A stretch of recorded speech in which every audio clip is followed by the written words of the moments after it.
یہودی عورت نے حضرت عبداللہ بن عبد المطلب کے چہرے پر نور نبوت دیکھا تو کہنے لگی، میرے ساتھ نکاح کرو گے تو میں آپ کو 100 اونٹ نظر کروں گی۔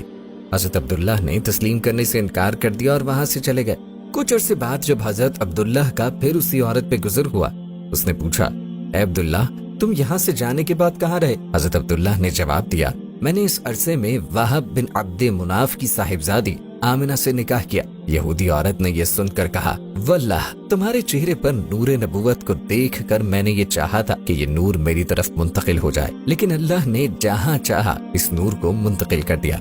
دوستو، ہمارا چینل سبسکرائب کر کے بیل کا بٹن دبا دیں تاکہ اس طرح کی مفید ویڈیوز کا نوٹیفیکیشن آپ کو بر وقت ملتا رہے۔ حضرت آمنہ ابھی امید سے تھیں کہ آپ کے شوہر حضرت عبداللہ انتقال کر گئے، لیکن جس طرح طلوع آفتاب سے قبل ستاروں کا چھپنا اور صبح صادق کی سفیدی سورج نکلنے کی خوشخبری دیتی ہے، اسی طرح آفتاب رسالت صلی اللہ علیہ وآلہ وسلم کا زمانہ قریب آیا تو دنیا میں بہت سے عجیب واقعات بطور علامات کے ظاہر ہونے لگے، جو ساری کائنات کو یہ بشارت دے رہے تھے کہ اب مہتاب رسالت اپنی پوری آب و تاب کے ساتھ طلوع ہونے والا ہے۔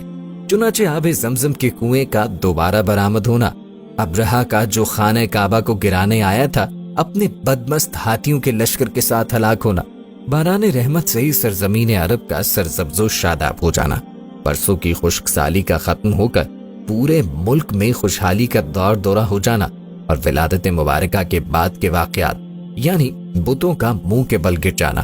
فارس کے آگ کے پجاریوں کی 1000 سال سے جلائے ہوئی آگ کا ایک لمحے میں بجھ جانا، کسرا کے محلات میں زلزلہ آنا اور اس کے 14 کنکروں کا منہدم ہو جانا، یہ تمام واقعات مبشرات بن کر تمام عالم کو یہ خوشخبری دینے لگے کہ حضرت عیسیٰ علیہ السلام نے جو بشارت دی تھی کہ میرے بعد ایک رسول آئے گا جس کا نام احمد ہوگا، اس بشارت کا ظہور ہو چکا ہے۔ چنانچہ ماہ ربیع الاول بروز پیر بمطابق 21 اپریل 571 عیسوی کو آپ صلی اللہ علیہ وآلہ وسلم کی ولادت باسعادت ہوئی۔ جس طرح شرافت اور انسانیت کے چمن میں آپ کی تشریف آوری فصل گل کی آمد تھی، تو آپ کی پیدائش بھی موسم بہار میں ہوئی۔ صبح کا سہانا وقت تھا، ابھی سورج نکلا نہیں تھا کہ رشد و ہدایت کا ستارہ مکہ کے افق پر طلوع ہو گیا۔ حضرت آمنہ نے آپ صلی اللہ علیہ وآلہ وسلم کی پیدائش کے وقت اپنے بدن سے ایک نور نکلتے ہوئے دیکھا، جس میں شام و بصرہ کے محلات نظر آئے۔ آپ معجزاتی طور پر مختون پیدا ہوئے۔ پیدائش کے وقت ایک اور حیرت انگیز واقعہ ہوا کہ آپ سجدے کی حالت میں تھے، پھر سجدے سے سر اٹھا کر انگلی آسمان کی طرف بلند کی، گویا آپ صلی اللہ علیہ وآلہ وسلم نے اپنی آمد کے ساتھ ہی شرک کے خلاف خدا کی وحدانیت کا علم بلند فرما دیا تھا۔ دادا عبد المطلب نے بی بی آمنہ سے پیدائش کے وقت ہونے والے واقعات کے بارے میں سنا تو بے ساختہ کہنے لگے، میرا یہ بیٹا بڑی نرالی شان والا ہوگا۔ اس نرالی شان والے بچے کا نام دادا نے محمد رکھا اور والدہ نے احمد۔ یہ ایسے نام تھے کہ اس سے پہلے کسی نے ان ناموں کو نہیں سنا تھا، اسی لیے حیران ہو کر لوگ عبد المطلب سے پوچھنے لگے،